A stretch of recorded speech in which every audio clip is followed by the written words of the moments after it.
जे वर्तमान मोहन सरकार कौन करने को जाउछंती। वर्तमान सरकारंकर मूल काम आरंभ हो जाइछि किमिति नुआ बिल्डिंग तैयारी करिबा। आगु नुआ बिल्डिंग रे रंग दौले बोधे रंग दवा काम सरीगला। तेणु से नुआ कथा करने को जाइकरी ओडिशार आर्थिक स्थिति को यही 1.5 वर्ष भितर से माने जो परिस्थिति पहुँचई से गोटे स्वच्छल ओडिशा जो ओडिशा आर्थिक क्षेत्र रे नवीन बाबू समय रे सबुठारु श्रृंखलित राज्य रे परिणत होता एवं नीति आयोग ठू आरंभ कर सबु संस्थार प्रशंसा साउंटी तार आर्थिक श्रृंखला को बिगड़े सारला परे भुसुड़ेबा पाई कि गोटे प्रकार योजना करा जाउछि। केमिति करा जाउछि मु आपनको गोटे गोटे करी बुझेइबी। आपण शुणिथिबे गोटे शब्द वर्तमान बहुत प्रचलित होउछि, समस्ते आलोचना करुछन्ति डिलिमिटेशन, सीमा पुनर्निर्धारण। सीमा पुनर्निर्धारण निर्वाचन मंडली रो हबो, लोकसभा निर्वाचन मंडली भी हबार अछि, विधानसभा निर्वाचन मंडली भी हबार अछि बोली आमे शुणुछु। तो से विषय रे केंद्र सरकार निष्पत्ति नबार यथेष्ट पूर्वरु बा से प्रक्रिया आरंभ हवा पूर्वरु इठी बिल्डिंग विधानसभा निर्माण कथा माननीय मुख्यमंत्री शिलान्यास कर सारे, खाली घोषणा नुहे शिलान्यास कर सारे। विधानसभार आसन 300 को बढ़ी, लोकसभा भवन को नुआ करी तैयारी करा जिवो। ए प्रकार वर्तमान ठू से गोलापी स्वप्न देखा आरंभ कले। कहीं स्वप्न देखौचंती ना वास्तवता वर्तमान समय रे अत्यंत जटिल स्थिति को गलानी। डिलिमिटेशन प्रोसेस टी कौन आसतु टे बुझा जे 1971 मसीह शेष थर पाई जो डिलिमिटेशन होता से जनसंख्या आधार ही ताकू करा जाए। जिते गोटे निर्वाचन मंडली जनसंख्या बढ़ी जाए तार रिप्रेजेंटेशन को आउरी क्रियाशील करने बा इफेक्टिव करने गोटे सरकार निर्वाचन मंडली सीमा पुनर्निर्धारण करती।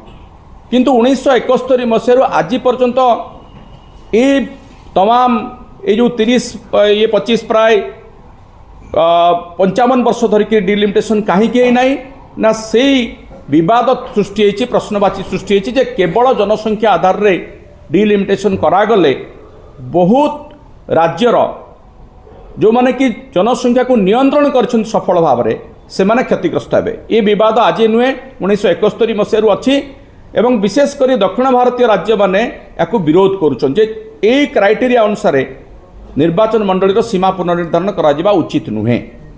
से प्रसंग 2002 मसीह आसिला, से विवाद सृष्टि है एवं ताकू 2026 पर्यंत फ्रीज कर दिगला जे 2026 पर्यंत कौन सी प्रकार निर्वाचन मंडली पुनर्निर्धारण हब नाही।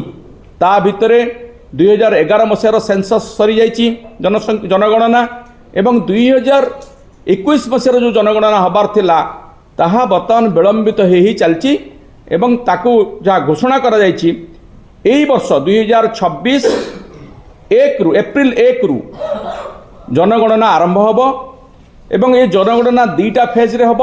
मु कहीं जनगणना कथा कहूँ ना जनगणना नहला पर्यंत डिलिमिटेशन कथा आसीबो नाही।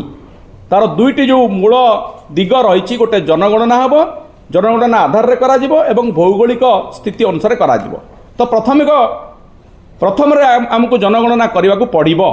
से जनगणना एप्रिल 1 रु जो फास्ट फेज रे हम से हाउस लिस्टिंग अनुसार हम आग हाउस लिस्टिंग हम हाउस सेंसस हम एवं द्वितीय फेज रे ये चलो सेप्टेम्बर 30 पर्यंत जहाँ सरकार कहते। सेप्टेम्बर 30 पर द्वितीय फेज रे 2027 फेब्रुआरी मासरू जनगणना गोटे डिजिटल जनगणना करा जिवो एवं से कास्ट सेंसस रहिबो।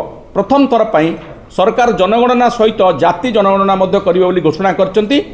तेणु ताकू मध्य आरंभ करिकरी से माने 2027 फेब्रुआरी मासरे सेटा आरंभ करिवे, केबे शेष करिवे से विषय किसी सूचना नाही। अर्थात जनगणना 2027 मार्च पूर्व सरिवार नुहे। तापरे जदि आवश्यक पड़िला डिलिमिटेशन करिवार गोटे डिलिमिटेशन कमिशन सरकार बसैबे।